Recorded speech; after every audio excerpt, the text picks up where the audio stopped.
Si eres un apasionado de correr por montaña o en asfalto, si te encanta aprender y profundizar más en el entrenamiento, bienvenido al podcast Estrategas del Trail y Run. Soy Chimes Canellas, entrenador online de Locos de la Resistencia. Y si quieres mantenerte al tanto sobre todas las noticias, puedes seguirme tanto en Instagram como Chimes Canellas o unirte al grupo de Telegram t.me/estrategas podcast y estarás informado de cada uno de los episodios del podcast. Y nada más, quiero dejarte con el episodio de hoy, que estoy seguro que lo vas a disfrutar muchísimo. Muy buenas y bienvenidos al podcast de Estrategas de Trail Run. Soy Chimes Canellas, entrenador de Trail Running Online, y os traigo una entrevista con Andrés Arroyo, licenciado en INEF y entrenador de deportistas profesionales y amateurs, y además profesor del Máster de Barcelona. ¿Qué tal estás, Andrés? Muy bien, muy buenas. Gracias por la invitación y por compartir la charla. Y aquí estamos, preparados para hablar un poquito de trail. Y para los que te conozcan un poquito menos, o sea, ¿cuál sería tu background? ¿Cómo te reconocería la gente cuando dicen Andrés Arroyo? Seguramente más que por mí, sería más por los corredores que llevo hoy en día, que al final, como creo que a todo entrenador, te da casi más nombre la gente que llevas que tú mismo, al menos en mi caso, porque quizá tiro más a la élite. Sí que es cierto que llevo amateurs también, pero he tirado más mi enfoque hacia la élite, entonces me conocen más por entrenador de que no por mi propio nombre, que bueno, ya me da bien, ya me gusta trabajar en la sombra. Y bueno, como atletas, pues tengo a Sheila, que todo el mundo ya conoce, que le llevamos tiempo trabajando juntos. Estoy con Oriol Cardona, con Pau Capell, y luego ya Albert Pujol, Mario Olmedo, Remigio Gamán, también tengo algún internacional que no es español. Y bien, la verdad es que un equipito no muy extenso, incluso en los últimos años he intentado reducirlo un poquito, más trabajo en piña y más quizá contacto con ellos, sobre todo con el profesional que necesita contacto diario. Trabajo pequeñito, pero grupo pequeño, pero yo creo que bastante guapo. De hecho, justamente por eso quería empezar pues contigo, pues esta como tanda de entrevistas, porque muchas veces se le conoce más al deportista que al entrenador. Y realmente es el que mueve los hilos, ¿no? Es el que está ahí pensando cómo tiene que estar entrenando en cada momento, diferentes tipos de deportistas, además muchos deportistas de alto nivel. Y esa figura, o sea, tú no te conoce la gente, macho, y yo creo que tienes que aportar muchísimo. Y a mí me da pena, ¿no?, que no se te conozca. Entonces digo, Andrés, te necesito aquí para que la gente pueda aprender un poquito. O sea, tú dices que lo llevas bien, eso de estar en la sombra, pero yo quiero que la gente te conozca, tío.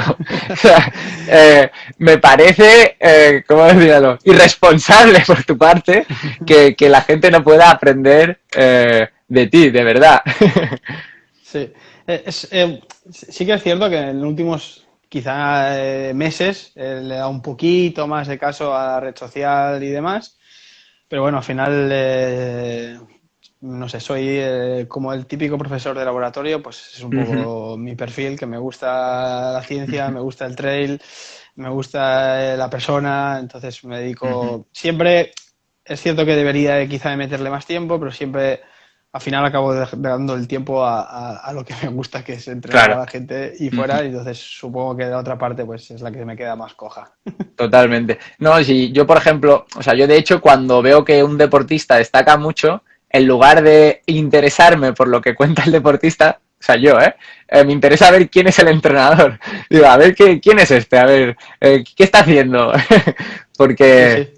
Claro, cada uno le interesa lo suyo, ¿no? Y a mí, pues más que los éxitos de los deportistas, me interesa cómo puñetas han conseguido eso. Y de hecho, al final, pues ves a muchos deportistas eso, que tienen al mismo entrenador o han estado han sido asesorados por la misma gente. O sea, un caso, por ejemplo, súper reconocido, ¿no?, es como Íñigo Múgica. Íñigo Múgica, lo ves que está detrás de los grandes logros de grandes deportistas, de grandes equipos profesionales, y nadie lo conoce, macho.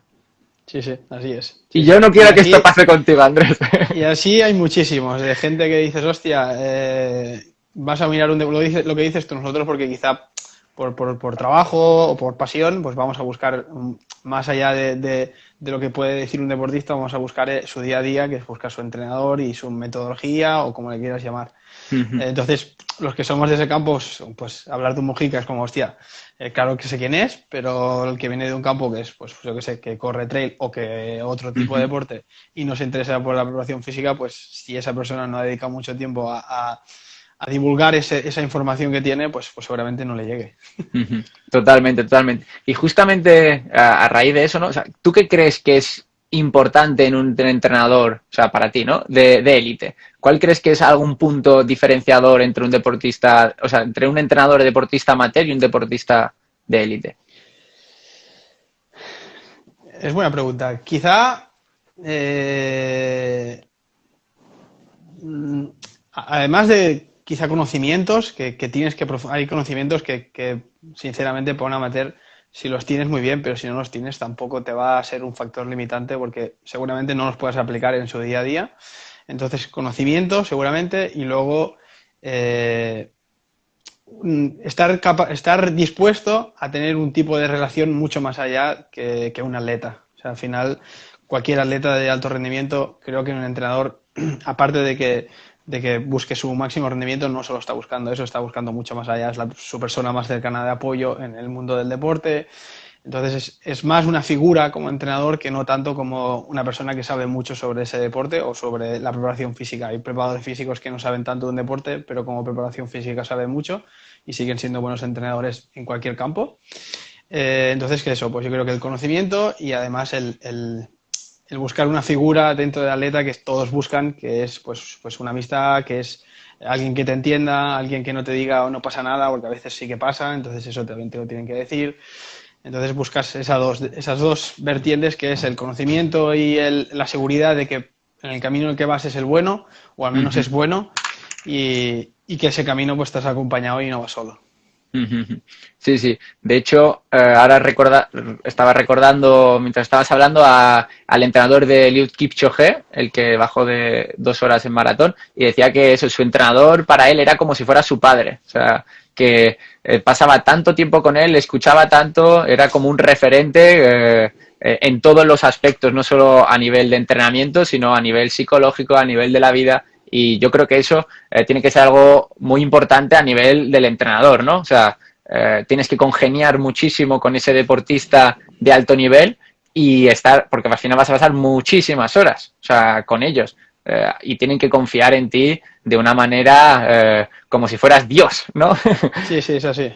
Sí, Eh, yo creo que también para mí, mi manera de verlo también, quizá otra gente lo ve diferente, es dar para mí la seguridad de que lo que estás haciendo lo conoces, pero tampoco dar siempre la información de que yo lo sé todo, porque eso también, tanto un amateur como un profesional sabe ver que la persona que dice saberlo todo, seguramente al final no sabe nada.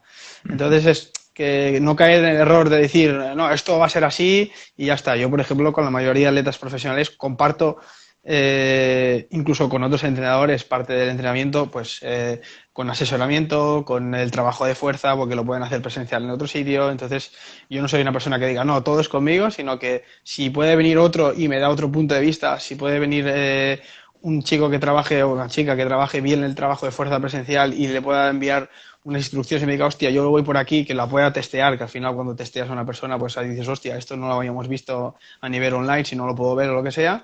Esa parte a mí, sobre todo en deportistas de élites que tienes que afinar un poquito más, yo creo que es clave, el saber coger conocimientos de otra gente, incluso el saber compartir y hacer la piña un poco más grande. Yo creo que eso también puede venir por digamos, la nueva escuela, ¿no? Los licenciados, de los graduados en ciencias del deporte, que al final intentas hacer ese trabajo pues más en conjunto, ¿no? Sí, Multidisciplinar. multidisciplinar, exacto, eso es. Y creo que eso se va viendo. De hecho, a ti se te ha visto, ¿no? Porque ahora mismo, por ejemplo, con Sheila estáis con Cejuela, Con Roberto Cejuela. Cejuela, Ujú. exacto, Y, eso por es. ejemplo, concretamente ahí, ¿cuál es el trabajo? ¿Cómo lo dividís el trabajo entre tú y Cejuela? ¿Cuál sería la parte que haríais cada uno? Bien, él lo que ahí justamente en su caso es él es el asesor, entonces yo lo que hago es gestiono la semana, porque ya se lo envío semanalmente, de lo que vamos a hacer, de lo que tocaría hacer y entonces él pues mira lo que yo había programado y me dice, hostia, yo aquí pues trabajaría un poco más, sobre todo en tema más fisiológico, que él creo que es uno de los que más sabe al menos de este país, y contentísimo de trabajar con él porque no solo me sirve con Sheila, sino que me da un conocimiento a mí muy bueno. El dual, pues su perspectiva de por qué trabajaría más quizá este día en esta zona, o por qué alargaría más esta serie, o alargaría más el descanso. Entonces llegamos a un punto común. Hay veces que dices, tiramos millas, hay veces que dices, hostia, pues vamos con esto, y ahí vamos aún afinando mucho más la planificación de Sheila. Entonces ahí, bueno, yo creo que ahí con él incluso hemos notado una mejora, sobre todo en trabajos de llanos, el trabajo en umbrales, el trabajo de Woodos Max, ahí hemos hecho una mejora importante. Sí, porque de hecho eso, Roberto Cejuela, además de gran profesional, ¿no? O gran, eso, profesional, es gran divulgador. Pues, Exacto. tenemos la suerte de que justamente él es alguien que sabe mucho y encima comparte mucho. Sí, y sabe No a través de enseñar. redes sociales, pero al menos sí a nivel de artículos científicos y eso se nota, la verdad. Sí, sí, sí. Sí, Mm. sí. Ha Es hecho, que, y el hecho también de saber compartirlo, que hay mucha gente que tiene el conocimiento y que luego a la hora de divulgarlo es muy diferente. Una cosa es saber y la otra es saber hacer enseñar a alguien que es muy, muy, muy distinto. Y eso él lo tiene, que a mí dice hay cosas que, que son bastante complejas y la manera en que te explica es como, hostia, qué sencillo. Yo se lo explico otra cosa y diría, esto es chino. Pero claro, pues ya tienes un conocimiento y demás y dices, hostia, qué facilidad, ¿no? Hostia, sí, pues, hostia, es verdad, vamos a probarlo, ¿no? Y lo pruebas y dices, hostia, pues sí, porque lo sabe, porque tiene la costumbre esa de divulgarla y te lo explica muy fácil y dices, hostia, perfecto. y lleva muchos años siendo profesor y Exacto. encima yo creo que de un campo que mucha gente igual no conocía, ¿no? O sea, tanto como el apartado de entrenamiento, de la fisiología, todos los ecos que ha hecho, ¿no? O sea, una nueva forma de poder cuantificar el entrenamiento. Yo creo que eso es muy complejo, más que al final copiar, digamos, ¿no? Que es lo que hacemos el resto de personas. Cuando tienes que inventarte algo, yo creo que es Sí, mucho sí. más complicado. Mira, Andrés, hay una pregunta que nos ha hecho Alejandro Carnes que nos dice, ¿cómo se puede llegar a ser entrenador de deportistas de élite?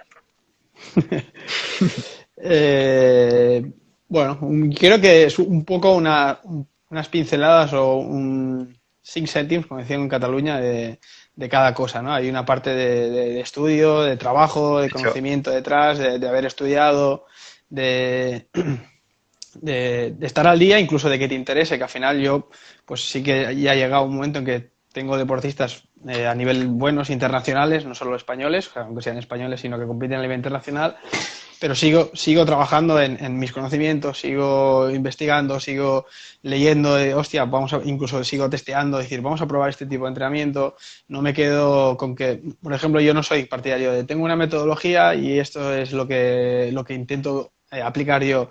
Yo en ese sistema no creo, yo creo en tener mucho conocimiento y la persona que te viene es algo nuevo totalmente y lo que tienes que hacer es coger la información que puedas y a partir de ahí empezar a adaptar todo lo que tú crees que puede irle bien, meterle a esa persona. Entonces está esa parte de conocimiento, luego está la parte, como siempre, de suerte. Yo, por ejemplo, pues empecé con mi hermano, que él se pasó al trail, me dijo, hostia, entrégame, empezó a mejorar el nivel, fuimos a Cegama, hizo un buen Cegama, la gente quizá más cercana dijo, hostia, pues funcionan bien, voy a probar con este chico, empezamos así, luego ya enganché con Sheila hace 3 4 años, con Sheila hizo una progresión abismal, entonces es los éxitos de ellos a mí también me han aportado mucho, que es el hecho de decir, hostia, si con esta persona está funcionando, quizá a mí también me funcione, que a veces no tiene por qué, también es cierto, ¿eh? sí, sí, claro. Absolutamente. Hay una cosa que yo creo que has dicho que es muy importante y los deportistas muchas veces no se dan cuenta, es esa frase de la metodología, ¿no? O sea, se piensan que hay una metodología indiscutible, hay un método de entrenamiento magistral y lo que no se dan cuenta es que al final el método son ellos. O sea, lo que nosotros aprendemos y luego lo tenemos que aplicar a cada uno de ellos probablemente de forma diferente. Y eso es lo que muchas veces no se dan cuenta, ¿no? Me preguntan a mí, pues a través de internet, ¿cuál es tu método de trabajo? ¿Mi método? Mi método eres tú. O sea, lo que mejor te vaya a ti. O sea, porque hay muchos deportistas que, por ejemplo, no les gusta entrenar muchas horas o no consiguen, o sea, por la otra parte, no consiguen aumentar la intensidad, ¿no? No consiguen aguantar ese trabajo de alta intensidad. pues al final es lo que más te gusta a ti, o no te gusta el entrenamiento cruzado. O sea, nosotros sabemos diferentes métodos de trabajo, pero no tenemos por qué aplicarlos de la misma forma a los mismos deportistas. Seguramente tú entrenarás de una forma a Sheila, que estaba por aquí comentando que decía, en 2016 la cogiste. A Sheila. Lo tiene ahí preciso. Lo tiene clavado, el limón. Clavado. Eso es. Entonces, probablemente a Sheila la entrenarías de una forma y a Pau Pau Capell lo entrenarías de otra forma, ¿no? Y así es la realidad también, porque seguramente tengan objetivos diferentes, vengan de una cosa muy diferente, de un tipo de trabajo muy diferente, incluso a nivel adaptativo, uno va a crear unas adaptaciones, el otro otras, entonces no tiene nada que ver. O sea, si hiciera un copiar-pegar con ellos sería un caos. Uno me criticaría por un lado y el otro me criticaría por el otro y serían los dos hacia abajo en picado. Entonces no tiene nada que ver. Y es la capacidad que tiene un poco de adaptarse y a veces incluso yo, aún siendo muy de científico, decir, vamos a qué es lo mejor a nivel, pues ahora a nivel fisiológico, a nivel articular, a nivel mecánico. Hay momentos en que no solo es eso, es pues la psicología, hostia, pues el corredor ya ves, necesita ir y hacer un rodaje un poco más largo, vale, pues es como concienciar aquello de decir, bueno, pues no siempre toca salir y hacer 8 horas, pero si ves que el corredor también necesita, pues ese regalo también hay que saberlo dar, incluso en élites. Totalmente, totalmente. De hecho, yo incluso diría que estoy en contra de los planes estándar, ¿no? O sea, de eso que tú puedes descargar en cualquier sitio, sí, es algo orientativo, pero realmente al final no se adapta a tu vida, no se adapta a lo que puedes hacer, no se adapta a que un día, o sea, esa semana lo has dejado con tu pareja o se te ha muerto el perro, o sea, al final se te cambian todos los planes. O ahora, por ejemplo, viene el calor. Sí, si tú has descargado un plan de entrenamiento que está basado en una época del año, ¿no? Pues ahora mismo vas a tener que reducirlo. Entonces es muy complicado basarte en, por ejemplo, solo en el volumen, ¿no? Del entrenamiento. Que muchos, o sea, de los planes vienen del atletismo, ¿no? Y solo se basan en eso. Entonces, igual hay deportistas que sí que lo pueden adaptar, pero hay otros muchos que no. Y la verdad es que eso se nota. Justamente hablando de eso, de la comparación de los dos deportistas, de Sheila y de Pau, ¿cuál crees que podrían ser las diferencias, por ejemplo, de estas 3 últimas semanas entre ellos dos? Si te acuerdas. Bueno, justamente estas semanas es fácil porque Sheila no estaba pudiendo correr, estaba haciendo solo trabajo aeróbico sin impacto, entonces él también ha tenido una bajada un poquito de volumen. Pero si coges 3 semanas más normales, seguramente es que Pau trabaja con más volumen, también es corredor de ultra, entonces ahí hay una diferencia de volumen.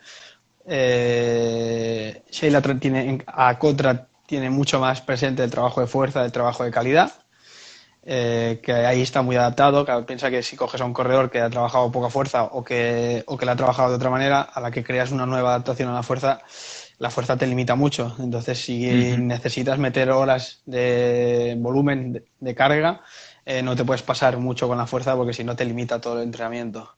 Entonces, la gran diferencia es seguramente el volumen, que va más a favor de Pau, y la intensidad, que sí la estamos adaptados a hacer trabajos de intensidad. Entonces con Pau normalmente tenderían, ¿no? O sea, anteriormente hacía mucho volumen, ¿no? Y ahora estáis siguiendo Sí, ese camino. sí, que sí que es cierto que el volumen lo seguimos haciendo hoy mismo. Tenía una tirada larga de 8 horas, que al final han salido 7, 80 kilómetros, que no son broma. Claro, el tema es cuando hablas a la gente de a baja intensidad. A baja intensidad, pues les puede salir un rodaje a 5 minutos el kilómetro, que para él puede ser un trabajo zona 1, 2, 3, pero que para otra persona eso sería pues directamente la muerte, porque estás por encima de un V2 max. Sí, sí. Entonces es el saber ver y decir, joder, es que ¿cómo puede hacer cada día 80 kilómetros? Hay que saber diferenciar entre quién es un profesional y que al final su día a día es eso, y quién pues trabaja 8 horas en un despacho o donde sea, y sale a trabajar y tiene que meter pues 3 horas de rodaje en zona 1. Ese rodaje, uno, no es lo mismo porque ya partes desde cero de un punto muy diferente, y dos, que la asimilación no es la misma, ni la recuperación, no tiene nada que ver. No es lo mismo entrenar y poder descansar y asimilar ese entrenamiento que no pues llegar a casa y hacerle la cena a tus hijos y irte a dormir y levantarte a las 5 de la mañana. Sí, sí. Justamente hace unas semanas hablábamos con Christopher Clemente, el deportista de Salomon, y hablaba de eso, ¿no? También, que antes podía acumular muchísimas más horas de entrenamiento y ahora, pues, a raíz de pues todo lo que está sucediendo con el coronavirus, que los hijos, ¿no? Pues que ya puede acumular mucho menos trabajo, ¿no? Mucho menos volumen y también que él ya es pues un poco más mayor y ese volumen No. no lo consigue recuperar tan bien, ¿no? Sí, sí, bueno, es como todo, es lo que te decía, por eso el tema de las metodologías es complicado, porque al final, incluso no solo entre deportistas, sino que el mismo deportista, las circunstancias son variables constantemente. Y si tú tienes un plan de entrenamiento que es lineal y que siempre es de la misma manera, no vas a fluctuar como el corredor, entonces nunca te vas a adaptar bien a él. Un corredor puede estar hace un mes en un estado de forma en circunstancias X y ahora está en unas circunstancias muy distintas. Entonces ahí cambia mucho. Sí, sí. Vosotros, bueno, tú, ¿cómo sueles trabajar? ¿Sueles trabajar por microciclos, por mesociclos? O sea, semana a semana, mes a Semana, mes, semana a semana, siempre, siempre. en base Semana, a...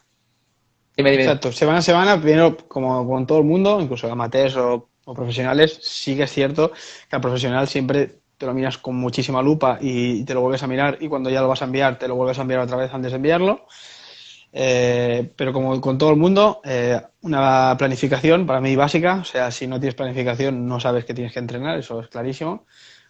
Con bien marcadas las carreras, sobre todo en corredores de montaña, que son unos, a veces son unos locos de la montaña y es cada fin de semana una carrera, incluso los profesionales, ¿eh? Vamos a todas.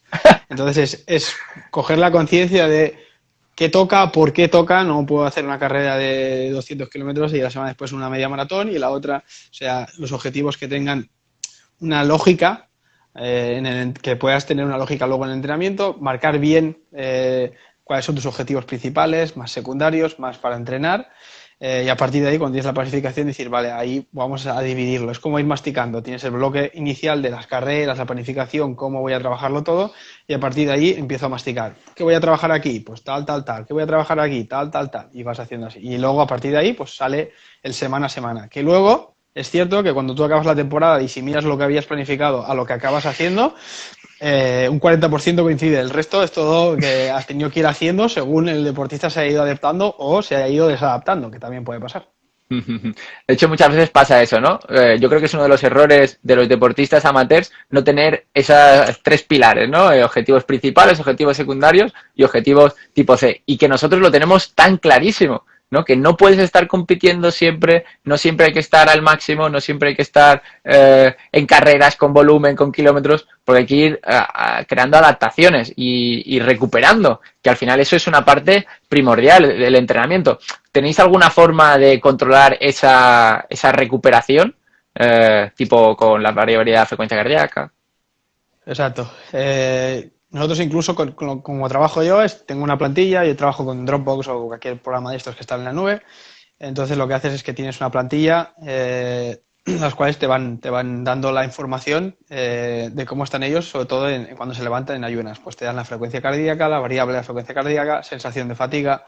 Cuanto más indicadores, mejor. Incluso hay aplicaciones que te dicen horas de sueño. Uh -huh. Entonces, si solo basas, eso a nivel de entrenamiento, si basas tanto el entrenamiento como el descanso en una variable, tienes bastantes riesgo a caer en un fallo, ya sea del reloj, ya sea del pulsómetro, de lo que sea. Si varías muchas variables, si falla una se ve. O sea, si tú coges frecuencia cardíaca, variación de la frecuencia cardíaca, sensación de fatiga, horas de sueño dormidas y ya si incluso la añades con analíticas que vas haciendo de sangre durante X tiempo, ahí puedes tener una referencia de si la persona va sobreentrenada o está bien o no. Si solo coges una como la frecuencia cardíaca, pues te puede ir funcionando para ver si vas bien, pero habrá un día que te levantes y tú falles o falle la máquina y la tengas como un sobreentrenamiento y no lo sea. O al revés, que falle de hacia abajo y digo estoy perfecto y está sobreentrenado. Entonces es Sí, sí. siempre, incluso en el entrenamiento, de lo mismo. Si yo voy y solo como juego la frecuencia cardíaca, pues es solo una variable y estoy basando mi entrenamiento en una variable cuando debería de basarlo en varias, ¿no? Pues sensación de fatiga, en vatios si tengo un potenciómetro, pues depende de cada corredor. Sí, yo creo que justamente pues nos hemos pasado de pues no medir nada, ¿no? Igual ahora estar intentando medir. Y hay algo tan sencillo como el parámetro ese que estabas diciendo de la sensación de fatiga. O sea, ¿cómo te encuentras? O sea, algo tan sencillo como preguntarte a ti mismo, que el entrenador te pregunte y que muchas veces no se hace, ¿no? O sea, ¿cuál es tu percepción del esfuerzo? ¿Cómo te sientes esta semana de carga, ¿no? Y yo creo que esos datos son muy importantes. No solo, pues, qué vatios estás moviendo, cuál es tu frecuencia cardíaca. Igual muchas veces nos estamos inundando de datos con algo tan sencillo como cómo te encuentras, ¿no? Sí, sí. Bueno, incluso no solo cómo te encuentras, sino la sensación de fatiga puede ser sensación de esfuerzo, de velocidad. O sea, por ejemplo, yo siempre pongo el ejemplo, que incluso este ejemplo me lo hizo ver mucho Cejuela y fue como, hostia, tienes toda la razón, ¿no? Que es que, por ejemplo, cuando tú vuelcas un entrenamiento en una plataforma tal como TrainingPeaks, Strava o Garmin o Sunto, Sí. la que sea, cuando tú vuelcas ese entrenamiento, a ti te da pues unas zonas, ¿no? Es decir, pues has trabajado tanto tiempo estas zonas, tanto tiempo estas zonas, pero eso es casi irreal, porque al final, si yo, por ejemplo, mañana te pongo unas series de un minuto en zona 7, una locura de entrenamiento, recuperando 3 minutos entre series, si tú me envías ese entrenamiento, la sensación de velocidad tuya, pues en un corredor así, pues será de 2,50 el minuto kilómetro, será ir a toda pastilla y será desde el segundo 0 al segundo, pues 58, pongámosle.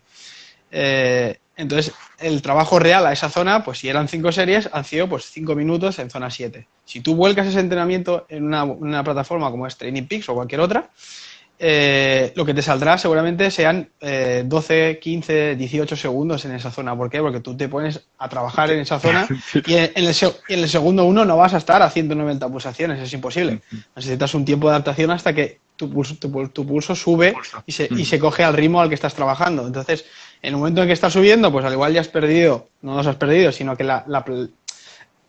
el análisis del dato ya ha perdido 20 segundos y lo mismo al final de la serie. Si bajas un poco la frecuencia, entonces, pues de un minuto de trabajo en zona 7, el reloj al igual te ha marcado solo que has estado 20 segundos y estás perdiendo pues un 200% del trabajo real y eso en un día no pasa nada, pero si valoras durante un mes, exacto, igual el trabajo has perdido de zona 7, no sé, una hora, que no lo tienes controlado en la carga cuando estás haciendo el control de cargas.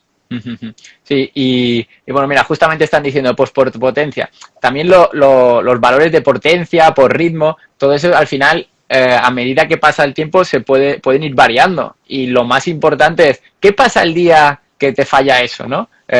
Y de hecho los deportistas de alto nivel, los ritmos los tienen controladísimos. O sea, no fallan prácticamente nada. Y yo creo que eso es súper importante, ¿no? O sea, que el deportista conozca las sensaciones de los ritmos, ¿no? Sí, sí, incluso eso se trabaja. O sea, al final, tan fácil como, entre comillas, hacer el examen al corredor, te pones tú con la bici delante, porque si quieres correr al lado suyo estás jodido.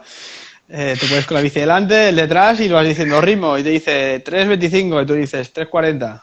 Y entonces ahí él tiene que ir ajustando si no tiene. Y hay algunos que son clavados, voy a 3,05 y miras y dices, joder, 3,05.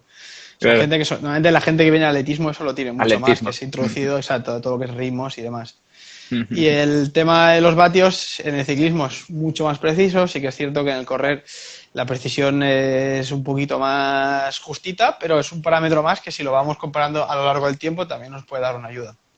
Sí, es más de algoritmos, ¿no? O sea, ahora mismo pues lo que hacen es estimar, Exacto. más que decirlo de forma precisa. Y pues cuando ya nos metemos en alto nivel, estimar está bien, pero hay que afinar al máximo, máximo. Al máximo. Eso es. Sí, sí, sí, sí. Muy bien, muy bien. Está siendo muy, muy interesante. Para la gente que os estáis metiendo ahora mismo, estamos hablando con Andrés Arroyo, entrenador de deportistas de alto nivel, profesor y excelente persona. ¿Y por qué os digo excelente persona? Porque, aunque no lo sepa la gente, yo estuve viajando por alrededor de Argentina. Y Andrés, de forma totalmente desinteresada, me brindó su apoyo para poder dejar mi furgoneta, que estaba viajando por allí, en algún sitio. Así que ahora aquí en directo y a toda la gente que lo esté escuchando, quiero darte las gracias, Andrés, por ese detalle.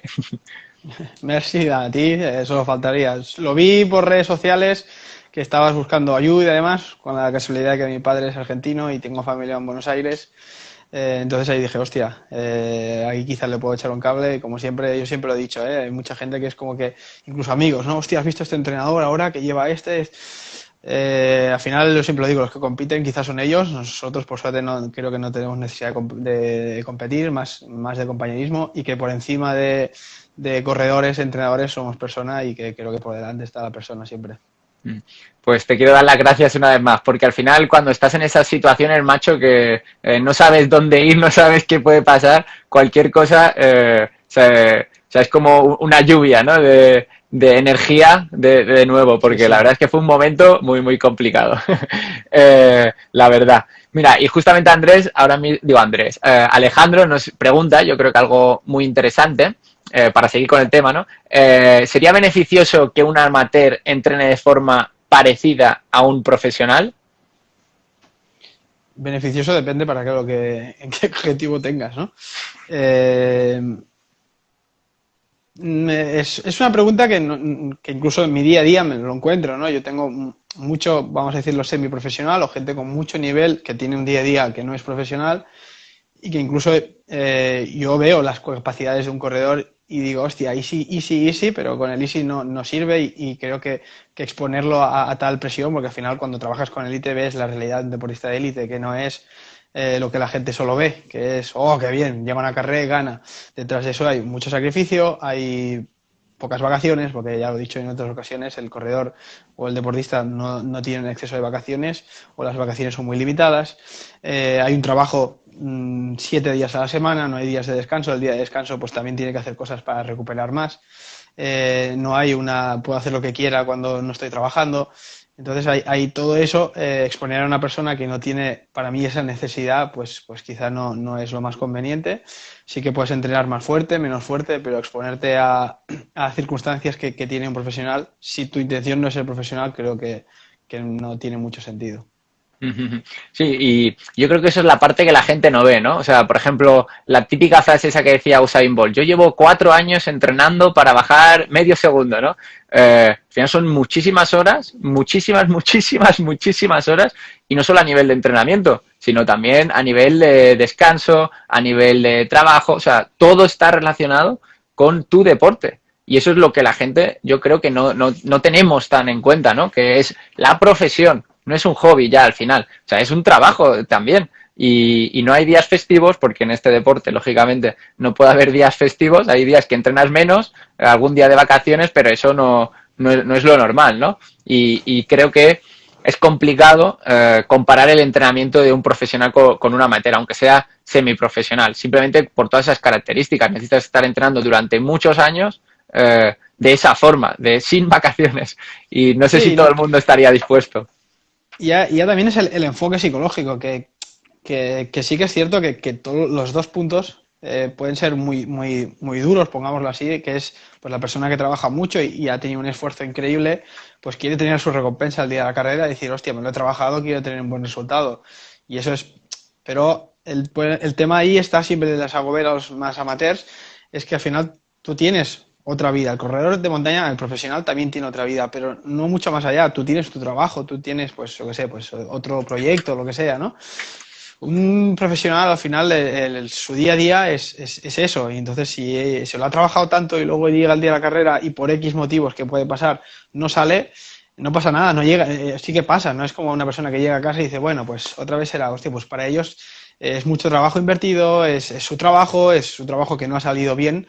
Es como si tú fueras a trabajar y no sé, y te Uh despidieran -huh, un día. Es como, hostia, esto no es lo que esperaba. uh Entonces, -huh. ese añadido de presión, creo que un amateur no se lo tiene que añadir al mismo. Si ya de por sí hay gente que tiene unas circunstancias complejas para entrenar, añadir una presión extra de querer llegar al nivel de un profesional creo que es innecesario, porque seguramente deje de disfrutar, que al final es lo que para mí tiene que buscar un amateur más, ¿no? El sí, mejora el rendimiento, sí, vamos a buscar una meta más ambiciosa, pero no dejemos de disfrutar. Así como un atleta profesional, sí que es cierto que tienes que evitar que deje de disfrutar, pero hay momentos en que no apetece entrenar y toca. Andrés, ¿cómo sería tu faceta, ¿no? O sea, ¿cuál sería el punto que tú haces cuando acompañas a un deportista, como por ejemplo, no puedo hablar ya, como por ejemplo puede ser Sheila en la época de competiciones de la selección española? ¿Cuál es tu papel allí que te hemos visto en fotos? Vale. A mí, ya te digo, me gusta viajar, como a casi todo el mundo, y aprovecho mi trabajo que me permite viajar para viajar, y porque luego al final, ya te digo, soy un friki de las montañas, un friki del trail, y todo lo que sea ir a carreras me gusta, y creo que incluso el atleta profesional lo agradece mucho, porque al final lo que te digo, no eres solo un entrenador, eres un peso importante en su día a día.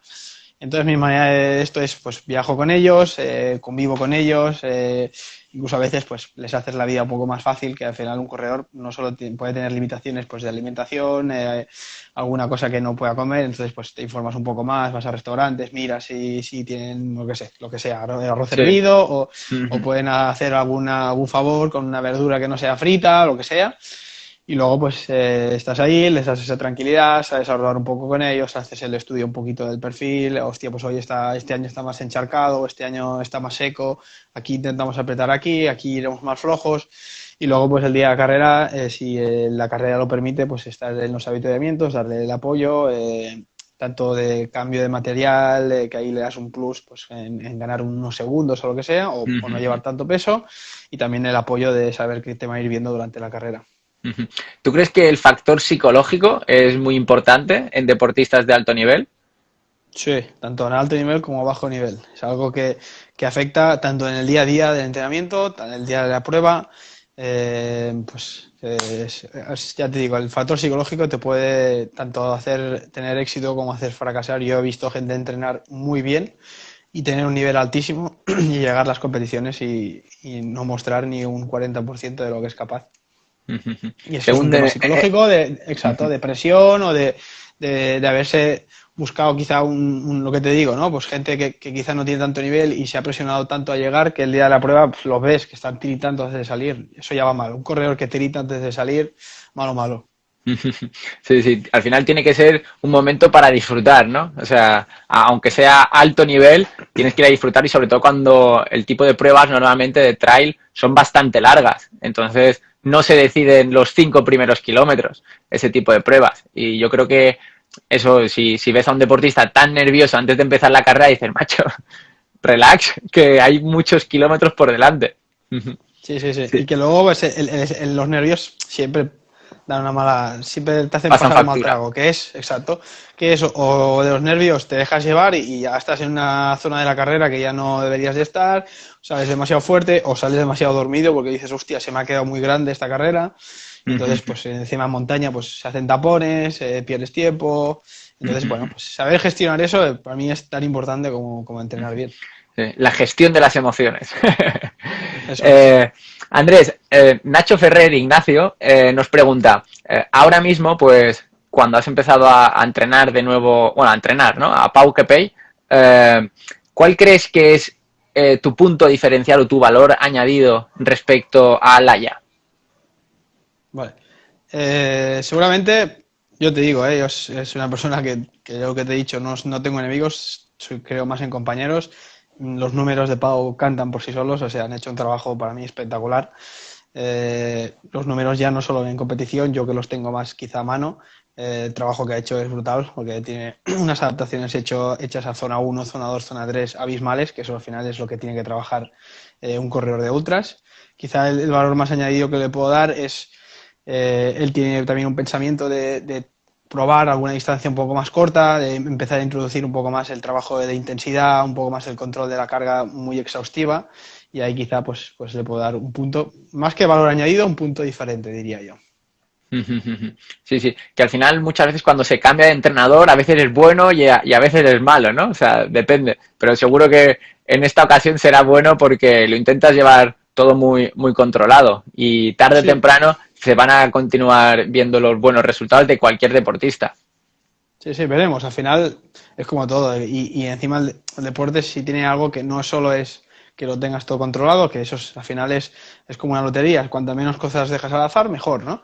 Pero al final siempre hay una parte de azar, pues que puede ser pues una piedra que estaba ahí y no la has visto y te has roto un tobillo. Entonces, aunque lo hagas bien, no tiene por qué haber buen rendimiento. Eso sí, pues bueno, pues yo pues fiel a mi manera de trabajar, a los mensajes que le envío, yo al menos pues, el poder estar tranquilo y decir, yo creo que hasta donde Estoy puedo haciendo. ir, exacto, lo estamos haciendo bien. Luego si se va bien o no ya se verá. Será cuestión de tiempo al final. Exacto. Siempre, siempre, siempre. Una pregunta sí que me surge. ¿Cuántos kilómetros puede llegar a acumular, por ejemplo, Pau Capell en una semana? Pues desde semanas con intensidad a 100 kilómetros a llegarte esta semana seguramente se vaya cerca de los 200. Al final como un deportista de asfalto, ¿no? Eso es, sí.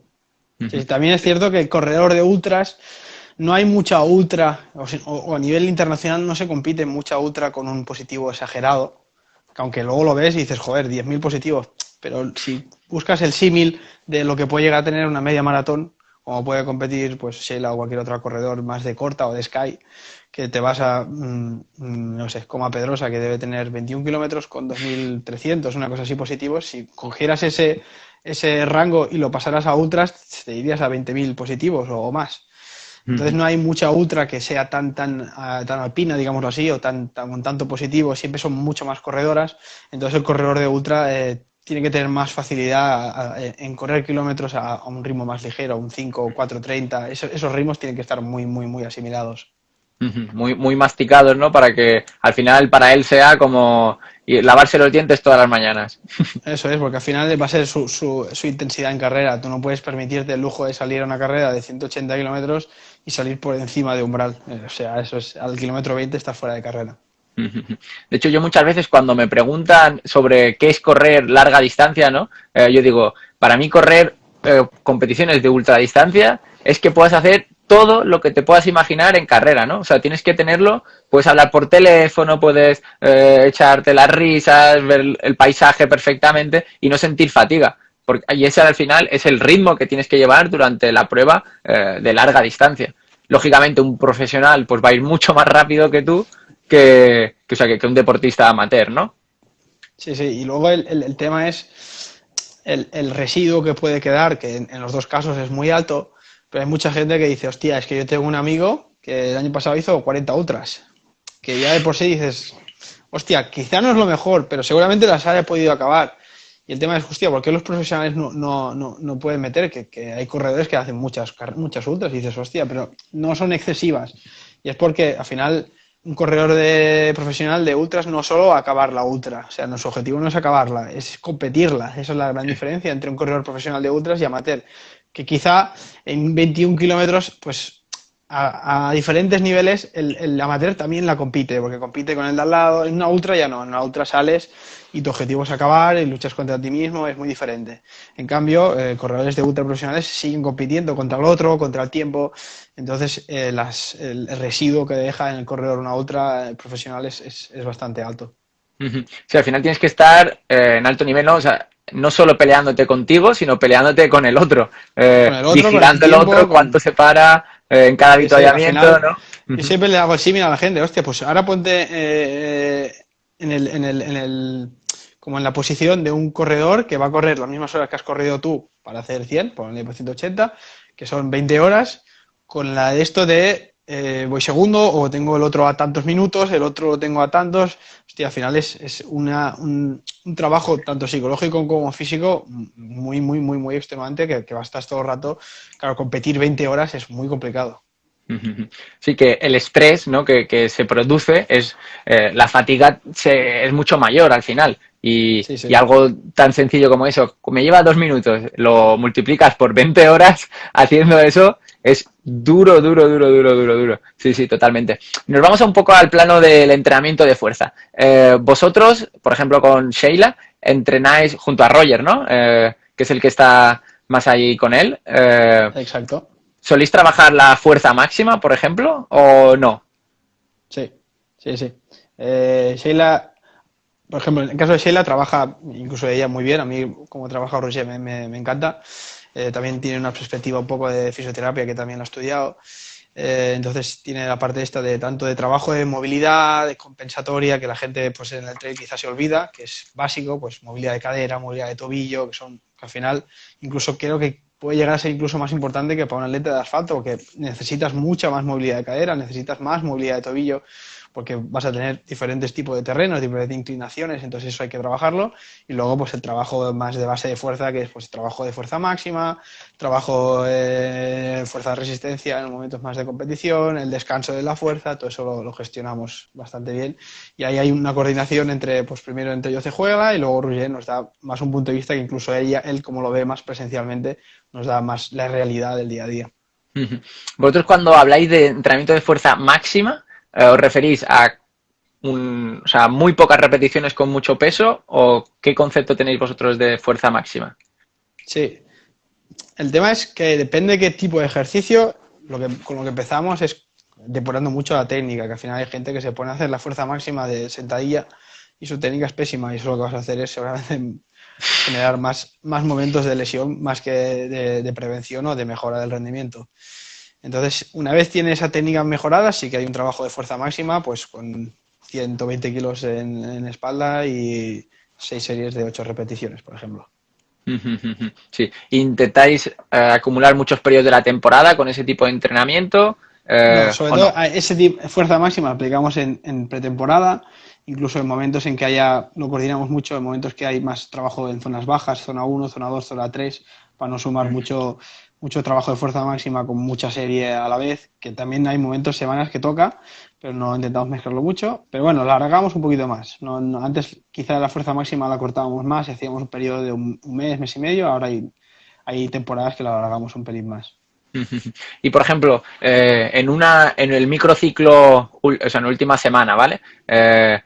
Precompetición, ¿cómo sería una semana de fuerza para ella? Ahí trabaja más ejercicios mucho más específicos, o sea, que haya un símil muy parecido a correr, pues ya sea subida al banco, lastrados, más un trabajo pues que se acerque más a la realidad de lo que vamos a hacer, que es correr por montaña, y trabajando más lo que es la fuerza de resistencia, más tiempo de trabajo, incluso por tiempos, series de un minuto haciendo lastrados, series de un minuto haciendo subidas a un banco. Y la semana de competición la fuerza la eliminamos.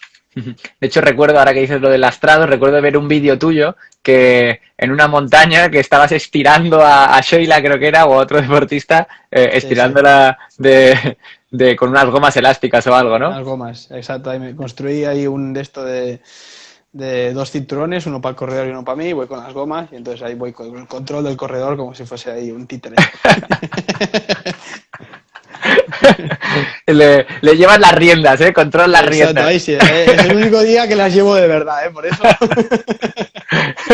Está bien eso. Además de verdad, o sea, y nunca mejor dicho. Sí, sí. Sí, sí. Y con el trabajo pliométrico, o sea, tenéis mucho cuidado porque me imagino que es muy probable o sea, muy probable no, o sea, puede pasar que se lesione, ¿no? Con ese trabajo de tan Eso es. alta intensidad. Sí,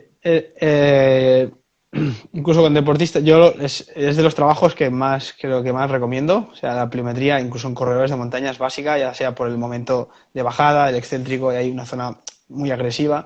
Entonces la pliometría hay que trabajarla, eso sí, hay que trabajarla súper progresiva porque te puede dejar unas secuelas que no, aunque no sea lesión, si alguien que no ha trabajado nunca la pliometría se pone a trabajarla hoy, quizá hasta el lunes que viene no puede entrenar con cierta comodidad, entonces ahí te está limitando lo que de verdad vas a hacer tú, que es correr por montaña. O sea, la fuerza para mí ya te digo, es clave, es básica en todo. Lo único que no tiene que hacer la fuerza es limitar al corredor el resto de la semana para que no pueda ejercer su actividad, que es correr por montaña. Cuando genero sesiones de fuerza que lo que hacen es que me perjudican el entreno del correr, ahí ese trabajo de fuerza para mí es que no está bien aplicado. Siempre el trabajo de fuerza puede generar unas agujetas, porque al final genera adaptaciones, pero no puede generar una pérdida de rendimiento y una no posibilidad de generar entrenamientos de fuerza de carrera a pie. Me encanta que digas eso porque al final muchas veces no lo tienen en cuenta los deportistas, ¿no? Entrenan la fuerza, ahora durante el confinamiento hemos visto 200 repeticiones, pero ese trabajo seguro que te va a conllevar un DOMS, ¿no? Un dolor muscular post-entrenamiento seguro y al final lo específico de los corredores es correr. Entonces no podemos dejar de hacer eso. Aunque integremos el entrenamiento de fuerza, debemos seguir corriendo y eso es nuestro objetivo principal, que no se tiene en cuenta, ¿no? Y yo con el trabajo pliométrico también pienso totalmente lo mismo, que de hecho muchos corredores cuando empiezan con el trabajo pliométrico dicen, ¿y esto es todo? ¿No? Hacen un par de saltitos y dicen, ¿esto es todo? ¿Ya está? Ya está, sí, sí. Claro, al final, yo qué sé, hacer un skipping, una marcha rusa, ya es una pliometría de bajo impacto, pero ya es una pequeña adaptación a la pliometría y es por donde hay que empezar. O sea, no hay que empezar desde un banco de 2 metros, saltar y buscar un movimiento pliométrico. O sea, eso es ya cuando tienes un nivel muy avanzado. Entonces, pues hacer series de marcha rusa, empezar a hacer pues zonas de bajo impacto, eso es por lo que hay que empezar y a medida que el deportista eso no le genera unas secuelas increíbles, pues ahí puedes decir, hostia, pues ahora sí que vamos a añadir algo más. Al final, el limitante de qué tengo que hacer al principio es, como has dicho tú, eres tú, no te lo voy a decir yo. O sea, tú me vas a decir, hostia, llevo 3 sesiones de pliometría y la tercera, al otro día estoy perfecto. Bien, podemos cambiar, podemos hacer una adaptación a un poquito más de trabajo. Si la tercera sesión que hacemos de pliometría sigo teniendo unas agujetas que me duran 3 días, pues ese cambio aún no lo podemos hacer, incluso podemos regresar un poco hacia atrás y decir, hostia, pues vamos un poquito más leve. Y que nunca pasa nada, ¿no? Por regresar. Al final lo más importante es no lesionarse y eso es lo que va a permitir a los deportistas mantenerse durante más tiempo en alto nivel o en amateur, ¿no? O sea, en Sí, sí. poder finalizar más carreras. O sea, y Y es ese algo que objetivo es principal. siempre, es algo que siempre, por ejemplo, así les lo he dicho mucho y a otros corredores de élite se lo digo. Llegar a lo más alto es complicadísimo, es muy complejo, hay mucho trabajo detrás, pero lo más complicado de todo no es llegar, es mantenerse ahí. Y ahí es donde la gente cuesta, lo ves, no hay mucho corredor que se mantenga durante 10 años a un nivel muy alto. Ahí está la complejidad del deportista de élite y el reto de decir, he llegado hasta aquí y ahora no ha sido porque he estado 3 meses entrenando como un cazurro y he llegado a un pico de forma increíble, pues llego a un campeonato de España, lo gano, pero nunca más se me ve el pelo. Eso no te voy a decir que todo el mundo lo puede hacer, pero si tienes buenas capacidades lo puedes llegar a hacer, pero el objetivo no es ese, el objetivo es llegar y mantenerse, incluso dentro del mantenimiento siempre llegar un poquito más. Y yo creo que ese es el kit de la cuestión, ¿no? Y probablemente en el mundo de la montaña no esté tan arraigado como en el mundo del atletismo, ¿no? En el mundo del atletismo sí que entienden muy bien esa pequeña progresión de ir pues de carreras de más de velocidad a ir aumentando el kilometraje. ¿Tú crees que ese es un problema por parte de los entrenadores? ¿Es un problema por parte del marketing de la ultradistancia? ¿Cómo lo ves ese aspecto? Yo creo que es más un problema lo diría más de novedad de deporte o como queramos decirlo, de estado, de verde, ¿no? De inmaduro aún. O sea, es un deporte que está en crecimiento, que a nivel más profesional llevamos muy pocos años.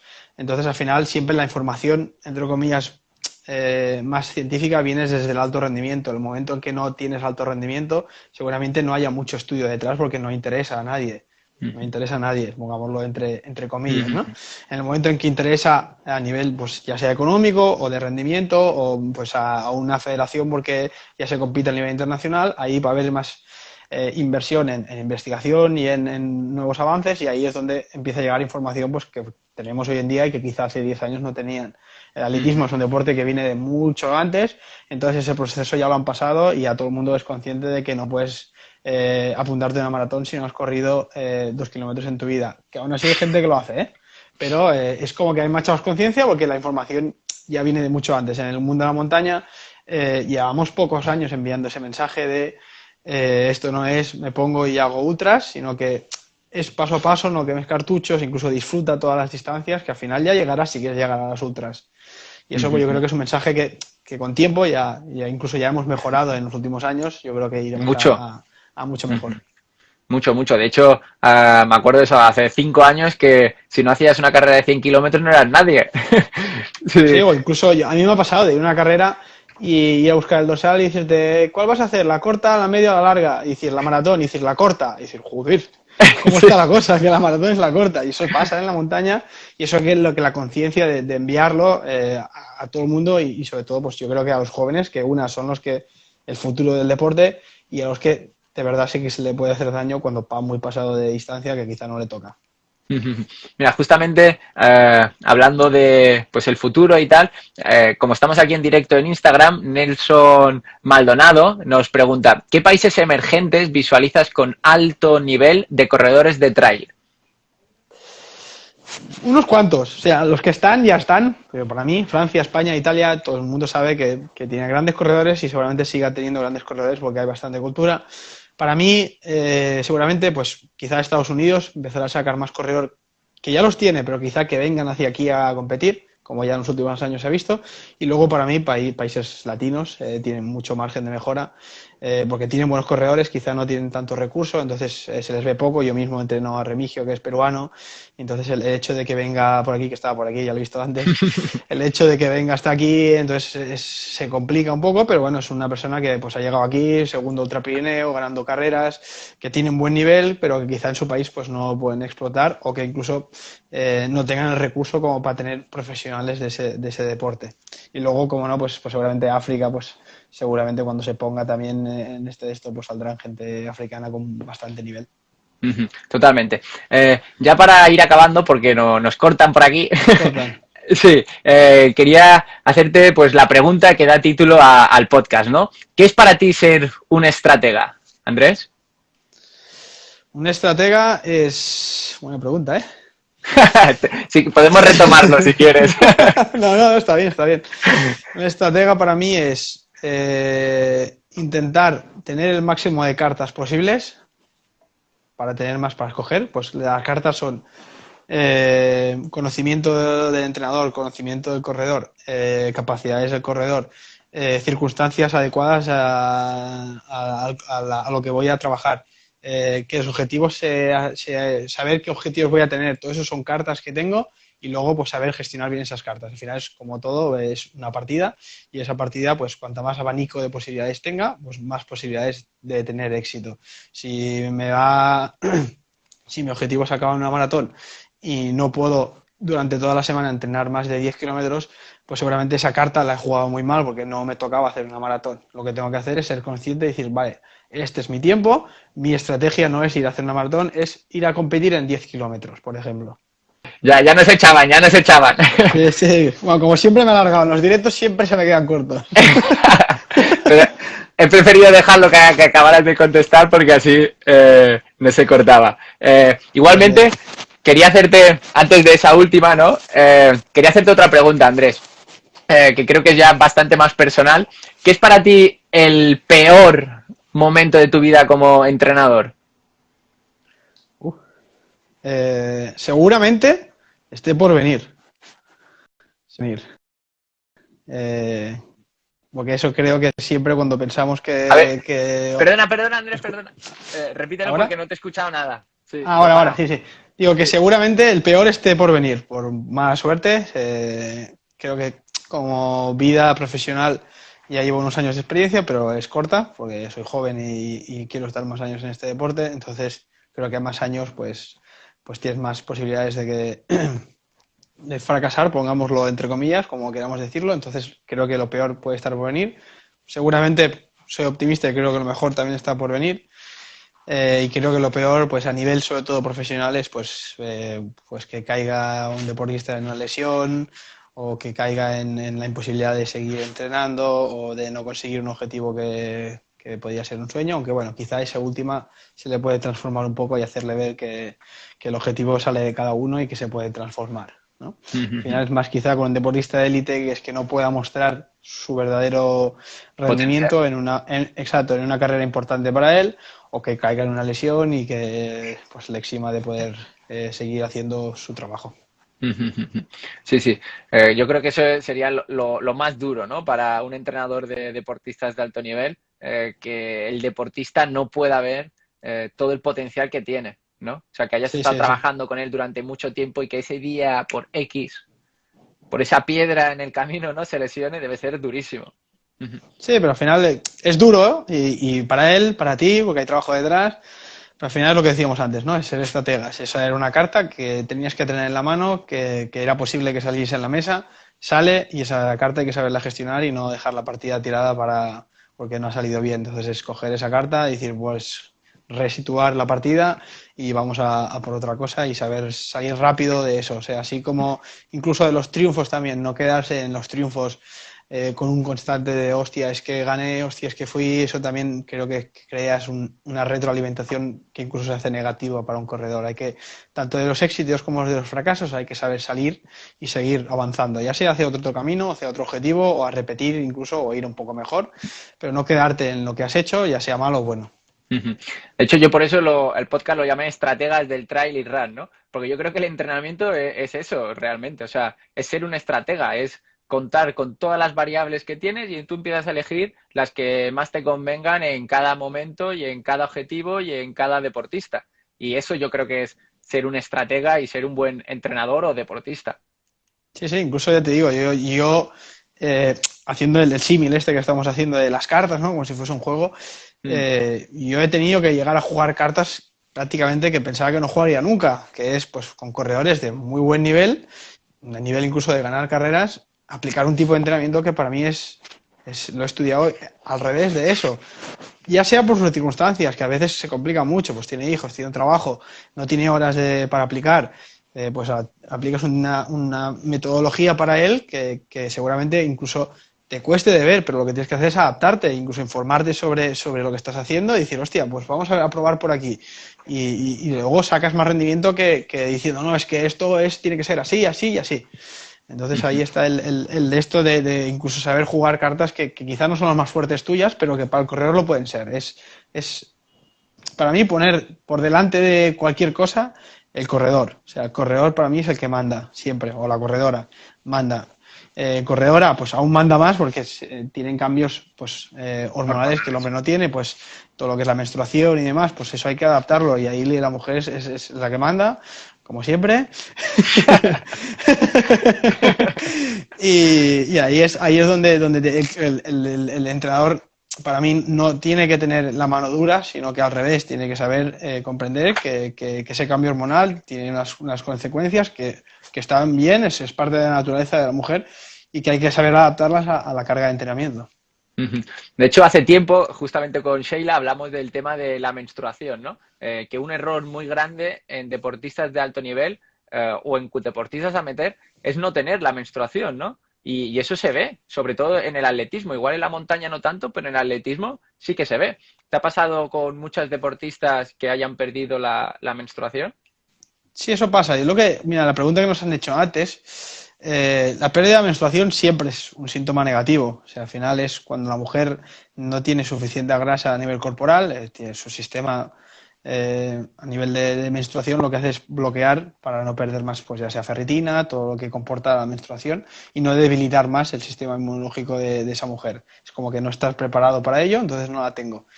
Eso es muy malo, produce a nivel tanto a corto como a largo plazo, puede producir muchos problemas, pues ya sea osteoporosis a larga distancia, pues muchos problemas que pueden conllevar. Eh, y no es defendible en ninguno de los casos, pero sí que es cierto que a nivel profesional, pues ahí puedes no ir jugando, pero es algo que sí puede ser más el día a día de una deportista y que tienes que regular mucho, porque tienes que ir controlando que la tengan, entonces es un vaivén de trabajar con el nutricionista, que cambie alguna cosa, que suba un poquito la masa muscular, pues va a ir jugando. Y es lo que, ligado a la pregunta de antes, para mí, pues una mujer que es amateur no tiene que tener esa necesidad de ir jugando de si tengo menstruación o no, porque es algo que va más allá de un rendimiento, sino que es la salud. Entonces, esa obsesión de estar fina o de tener buen rendimiento cuando no vas a ser pues profesional, poniendo en riesgo pues tu menstruación, creo que ahí sí que hay que tener más mano dura de decir, hostia, esto no va así. La menstruación para una mujer para mí es sagrada. Una pregunta ya para ir acabando ya de verdad, un poquito más visionaria. ¿Cómo crees que será el entrenamiento de deportistas de montaña dentro de 5 años? ¿Qué crees que va a avanzar en ello? Seguramente el control, mucho más. Es un deporte que está en crecimiento. Como está en crecimiento, pues lo primero que han crecido pues son los corredores, que hay profesionales, las marcas, cada vez hay más material. Y como eso va creciendo, pues la investigación también va de la mano y habrá pues mucho más control, habrá parámetros que sean, pues como ha hecho el ciclismo, más propios suyos, que es la potencia con vatios de un potenciómetro, que pues quizá en el correr pues afinar mucho más esas herramientas y ser más realistas. El tipo de entrenamiento cambiará seguro. No te sabré decir si a más horas, menos horas, seguramente a menos, con más calidad. Quizá no, eso sí que si lo supiera quizá ya lo estaría aplicando.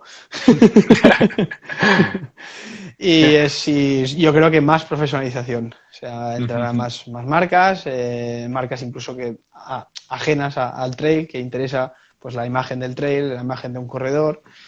Poco a poco se irá generando más profesionalismo y eso pues es bueno y también tiene el doble filo de que eso hay que saberlo trabajar bien y nosotros creo que estamos en la obligación de enviarlo por mensajes, que el corredor empiece a entender la importancia de un fisioterapeuta, de un nutricionista, de un psicólogo, de un podólogo, de todo el vaivén de equipo que puede llegar a tener en su núcleo.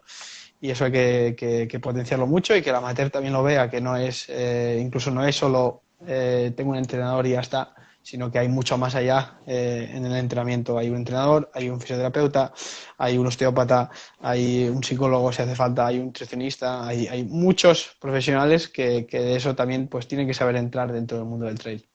Sacarle jugo ahí para conseguir acercarnos lo máximo a otros deportes de alto nivel, que al final es un conjunto de profesionales que consiguen dar el máximo partido al deportista, ¿no? Andrés, ¿con quién te gustaría que habláramos en otra ocasión?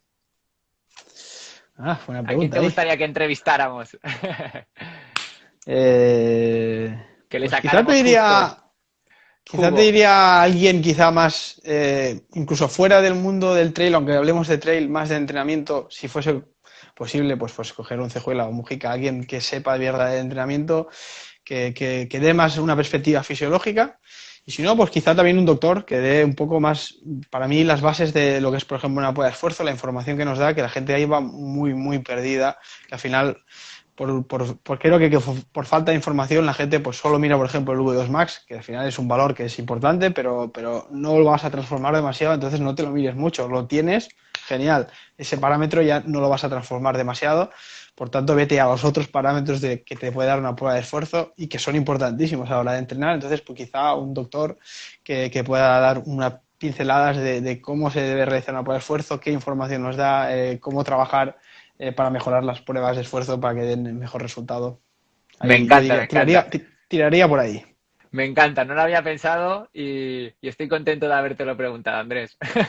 Pues nada, muchísimas gracias por tenerte hoy aquí con todos nosotros. Un verdadero placer que hayas podido sacar un ratito y compartir todo este conocimiento.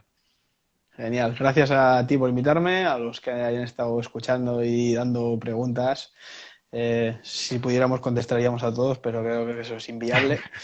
Y bueno, si hay más preguntas, pues que se pregunte por privado, que creo que los dos somos bastante de contestar. Sí. Y seguiremos trabajando para que el trail siga creciendo. Y hasta aquí el episodio de hoy. Espero que te haya gustado y que al menos esté cerca de tus expectativas. Y si es así, si hoy has aprendido algo, pues estaría súper agradecido de que pudieras compartirlo en redes sociales, con tus amigos, con tus enemigos, con todo el mundo. Y cuéntanos cuál ha sido la píldora que te has llevado en los comentarios del podcast. Te agradecería muchísimo si pudieras dejar 5 estrellas en el podcast, ya que nos ayudará a seguir creciendo. Muchas gracias por estar un día más aquí y apoyar este grandísimo proyecto del que eres partícipe.